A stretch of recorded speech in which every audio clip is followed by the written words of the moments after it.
Hey guys, we're back again for day 2. Check out our walking rainbow. It's doing exactly what we thought it would do. I had hoped, because when I saw it before on social media, I knew that the water would travel from one cup to another. So yesterday we had water, no water, water, no water, water, no water, water. Today we have water in all of the cups. This happens because the water absorbed into the paper towel, and water likes water. It bonds with another water molecule. So when one water molecule went up to the paper towel, the next one followed, and they kept following until they emptied into this cup. So this paper towel is absorbent. It's hydrophilic. That's a new word for you. It's the opposite of hydrophobic. Hydrophobic means that it hates the water, it fears it. Hydrophilic means that it likes it. And we're going to find out something else today that is also hydrophilic. So the reason this is happening, it happens just like plants outside when they grow. The water is down in the ground, but the whole plant needs water, including the petals. So when the water molecule follows up the stem, another one follows up the stem, and it keeps pulling up so that it can get to the top.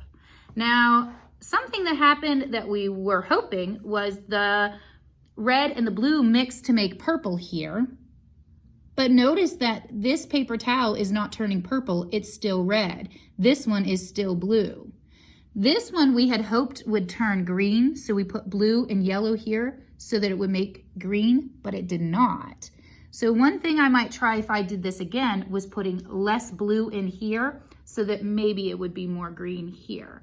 I can't wait to see what yours turn out like. We saw Ava and Teddy's in the comment section on Facebook. I hope to see what yours turns out like. And remember, if you're going to continue this, make sure that you ask for permission to leave it out, because if this spills, it could stain your carpet or whatever it touches. And as with any experiment, always ask your parents or your guardians before you start. I'm going to move this aside and I'm going to watch it for the next couple days to see what happens to it. I can't wait to see what yours turns out like. Yesterday, we had also talked about the pepper, which is hydrophobic, and we found some more things in our comment section that were hydrophobic too. Pepper, hydrophobic, it doesn't like water. Glitter, hydrophobic, it doesn't like water. But I'm not alone today. I like some help from... Hey guys, it's Miss Blackburn here. I miss you guys so much. Me and Miss Casto are here at the school. We're so excited to be giving you guys some daily science experiments. But as you can see, we are using our social distancing because that's most important when staying healthy from this coronavirus. So as Miss Casto was saying, we had a few friends that were interacting online, and we're gonna check to see if any of their materials that they found at home are hydrophobic. So, Miss Casto, I saw that little Brock Pittitz at home, he tested out cinnamon and kinetic sand. Now, Miss Casto, did cinnamon work? Cinnamon reacted the same way that the pepper worked. So it must be hydrophobic too. Okay, I'll give that a check mark. And then we also had kinetic sand. Now, boys and girls at home, do you think that kinetic sand would be hydrophobic, or do you think it would dissolve or absorb in the water? What do you think? What did he test out and find out? Well, Brock Pittitz said that his kinetic sand actually clung to the Dawn dish liquid. So he also said it started dissolving in the water as soon as he had put the dish liquid down in there. So I'm going to put that under, it must not be hydrophobic if it's already starting to dissolve. Okay, so I'm gonna give that a big X. And then we have little Ezra, one of our teacher's sons at home. He tested out this experiment with sprinkles. That was super smart, Ezra. I love that you used the materials you had at home. Did the sprinkles work, Miss Casto? The sprinkles started dissolving almost instantly, which I'm super glad because that means they will melt in my mouth. Oh, yes. So we're going to say that they are not hydrophobic. Okay. They like the water. And remember, we're giving you a new word today, hydrophilic. That means that it likes the water, that it is attracted to the water even. So hydrophobic means fearing water. Hydrophilic is I like the water. And today we're going to also be talking about a solution. We're going to be making bubbles today. A bubble solution is a mixture of water and dish soap. So water is going to be the solute and dish soap is going to be the solvent. A liquid mixture in which the minor component, in this case, the water is the minor component. It's going to be overtaken by the dish soap. It's uniformly distributed within the major component. It's the solvent, and that solvent is going to be this dish soap. It's going to take over and make you have whole bubbles instead of just water. Like right now, I would totally drink this water because it's just water. But then we're going to add some bubbles to it. Would you drink it after that? I wouldn't, Miss Casto. So here's your materials for today. You need a half cup of dish soap, 4 cups of water, a measuring cup, a pitcher or a bowl to put your solution in. You need a straw, and you also need a spray bottle. You can get away without having the spray bottle. It's optional. You can get a paper towel that is wet instead, which I will be showing you in a little bit. And also there are some tweaks. The beauty of science is that it mixes perfectly with math. So let's do a little bit of math. Just in case you didn't have enough dish soap to do a full cup. Maybe you only had a little bit. Maybe you only have 1/4 of a cup, or maybe you only have 1/8 of a cup. Well, we can make the amount that you need less. But if you change the dish soap, you need to change the amount of water. So if you don't want to use 4 cups of water, you can divide it in half and you can use 2 cups of water. So you could have 2 cups. So all we're doing right now is we're just adjusting the amount that we have. So like Miss Casto said, let's say your parents don't want you using all their Dawn dishwashing soap because, you know, most of us are kind of staying home right now and it can be a little expensive. You just want to shrink the amount that you have, which is what she's going to show you right now. And then if I have a half cup of dish soap, now I'm talking about fractions. You can think of fractions like a pizza. Instead of having a whole pizza, right now I have a half cup of pizza. So instead of a whole cup, think of this as a whole cup. I'm going to have a half cup now. So now I don't have this whole thing. I just have half right here. But for 4 cups of water, since I divided this 4 cups into half and I got 2 cups, I'm going to divide this half cup in half and I get 1/4 of a cup. It's like 1, 2, 3, 4 pieces, 1 out of 4 pieces. So you can either use a half cup of dish soap and 4 cups of water, or you could use a 1/4 cup of dish liquid and 2 cups of water. You could even break it down farther if you want to try that. You can always have help with your parents, or you can look it up online and say, hey Siri, what's a half of 1/8 of a cup? And she will tell you. That's the beauty of technology. So today, before we ask a question, let's play with our bubble solution just a little bit to find out what it does and how it works. Remember I told you we were going to talk about hydrophobic and hydrophilic today. Bubbles are actually both. Can you believe it? A soap molecule has a hydrophilic side and a hydrophobic side. So one side of it likes the water and one side of it doesn't. When you blow a bubble, it has a thin layer. We can think of it as skin. So the skin of the bubble is actually 3 layers. It's a layer of soap, a layer of water, and another layer of soap. So let's try and blow some bubbles. Let's make our solution, play around with it for a few minutes and see what you can do. Now I have 4 cups of water in here, and I have a half cup here. And I have 2 cups of water and a 1/4 cup of the Dawn dishwashing soap solution. I'm just gonna pour it in because my mom wouldn't want me wasting all my dish soap. So I use the smaller solution. I have a ton of dish soap at home, so I'm using a lot of it.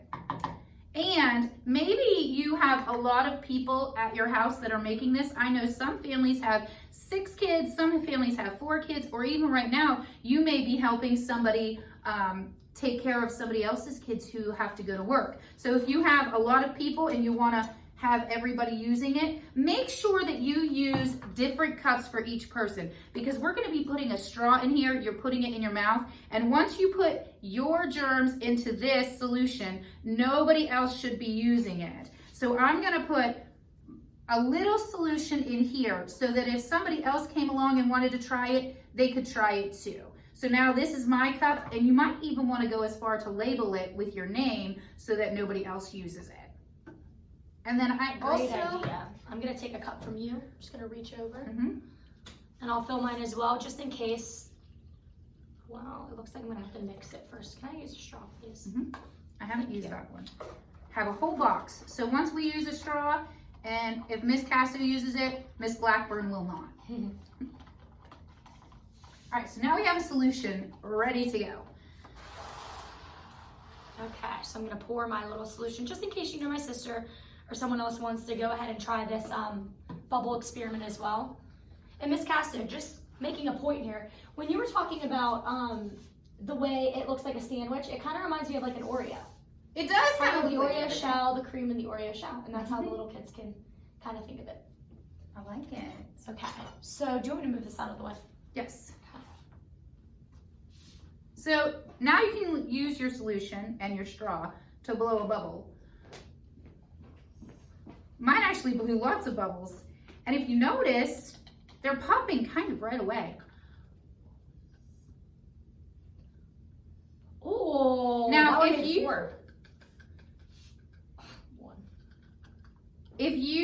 blow really hard like this, it doesn't blow a bubble. You have to do it nice and soft, nice and slow. So go. My solution isn't working very well. You might find that maybe yours is doing the same thing. We can try something else. So you can try blowing a bubble on the table. Let's try. Okay. Miss Blackburn, see if you can get a bubble to blow on the table. Okay. Oh, check it out. I'm gonna come really close for Miss Blackburn while she blows it so you can see this too. Okay, ready? But it keeps popping.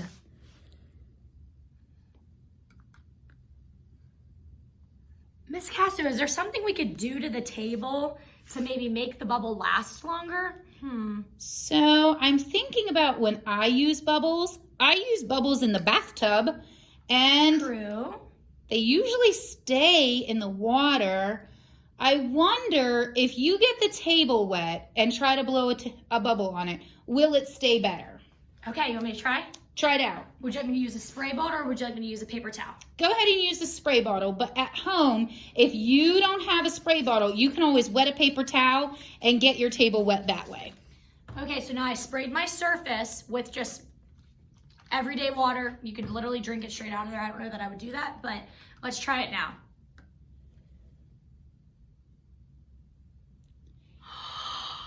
Check out how the bubble stays. Miss Casto, I wonder if I can penetrate the bubble. Oh my goodness, get a close up. I was able to poke through the bubble with my straw. Now let's see if I can blow another bubble. Oh, I can make that one bigger. Let's see. Oh, it's a bubble inside of a bubble. Oh my gosh, do you think I can do another one? Can I penetrate both? Oh my goodness, now they're split. And notice how it's staying when the surface of the table is wet.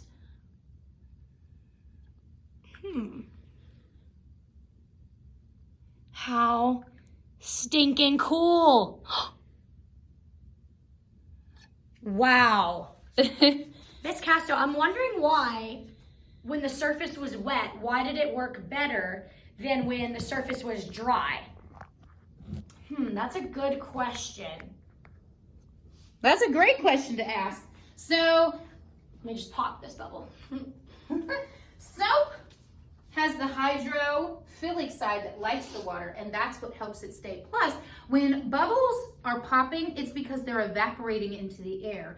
And if it has the more water on it, the longer it takes to evaporate in the air. So it will last longer. Now we have a challenge for you, because remember, as scientists, we always ask a question and then we form a hypothesis. And then we follow through the scientific method to see what kinds of things. The question that I want to know, and I want to challenge you today, is what's the diameter of the biggest bubble you can make? So, Miss Blackburn, blow a bubble on the table. Okay.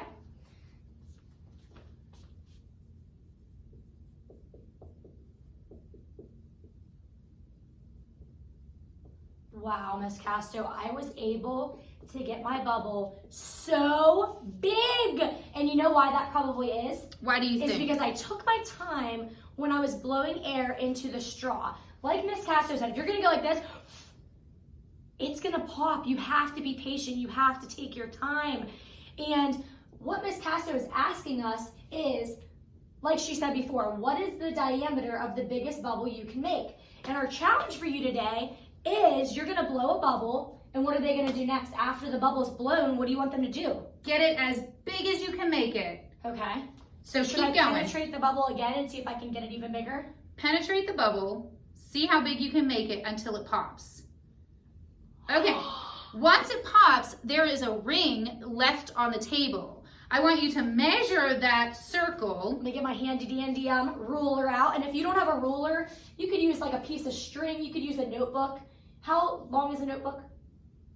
Well, different notebooks are different sizes. Touche. So you should get a ruler. There are also apps out there that will measure things for you if you take a picture of it. So maybe you can be, if you don't have a ruler or a measuring tape at home, maybe you could find one of those apps that help you measure something and let us know if it works out. Great idea. If you don't know what diameter is, so there's a circle left on the table from Miss Blackburn's bubble. She's going to measure from one side to another. How big is yours? Do you want to know how many inches it is? I'm so How excited. big? Okay, so my diameter of my bubble was 9 inches. And our main challenge for you guys today is to see how big your bubble can be when it pops. Are you going to beat Miss Blackburn? I don't know. I was pretty good. I got 9 inches. This is a challenge. You think they can beat me? I think that maybe if you find a really good solution, sometimes, okay, let's think about this for a second. How can I make the biggest bubble? So in order to make a bigger bubble, we need to find what makes the best bubble, or what makes it stay longer or not evaporate so quickly. Maybe it's putting more water on the table so that your bubble will stay longer. Or maybe it's changing your solution. Maybe 4 cups of water to a half cup of dish soap isn't the best solution. Maybe if you add more dish soap, it will make a bubble last longer. Maybe less dish soap would make it last a little longer. So you can form your own hypothesis. I'm gonna try out more water than Miss Blackburn. So as of right now, my solution right here, we have 1/4 of a cup of dishwashing soap to 2 cups of water. Miss Casto here has 2 cups of water. Maybe if we add 1 more cup of water, Miss Casto, what do you think?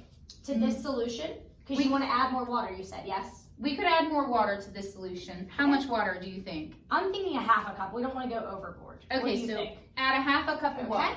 So now we're changing our mixture. Before we change our mixture, let's form a hypothesis. More water will make a bigger bubble.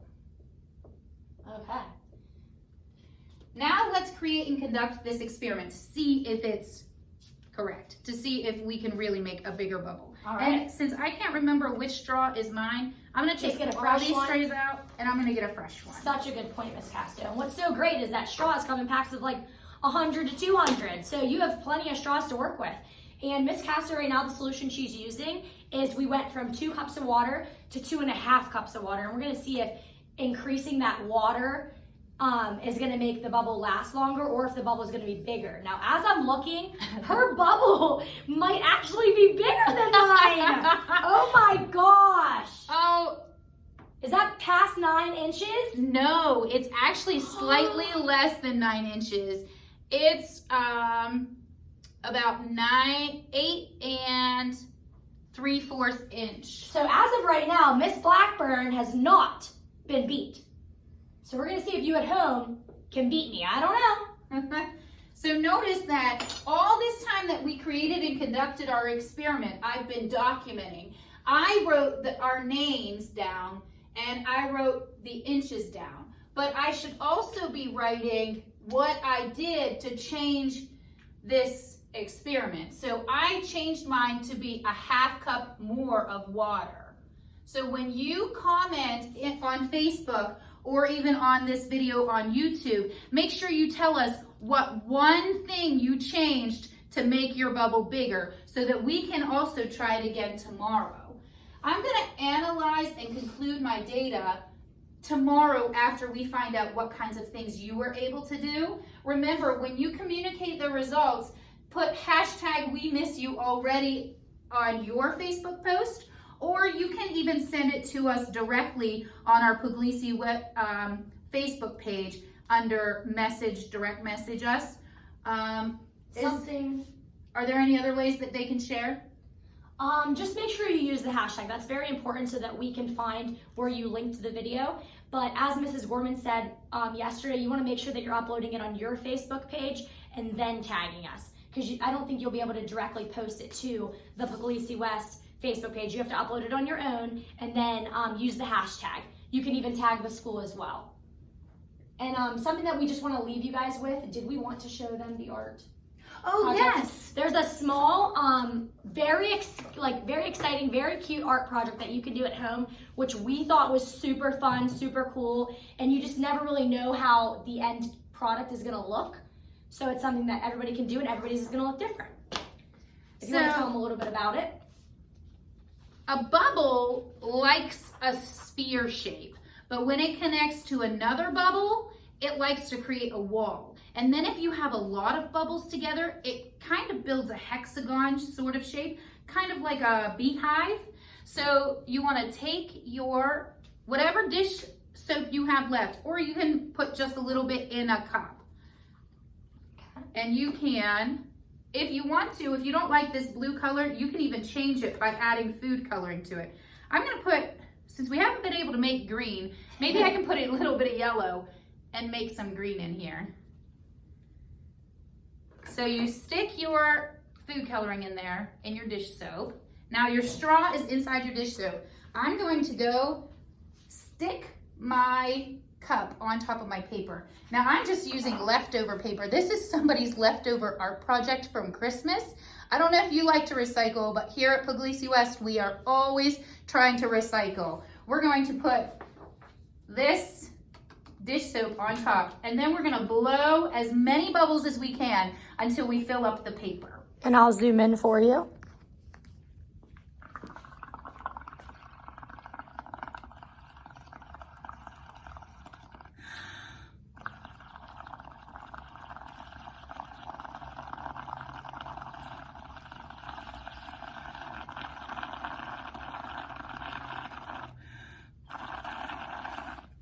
Okay, once I move this, you can see that all my bubbles are kind of hanging on. Look at the shapes that it made. You can even take this and dot it around your paper. You could pick this up so you can kind of see what's left over, and you kind of see these bubbles forming all over your paper. We hope you enjoyed today. Join us tomorrow for just another experiment. And make sure that you are having a blasto with Blackburn and Casto. Make sure to comment.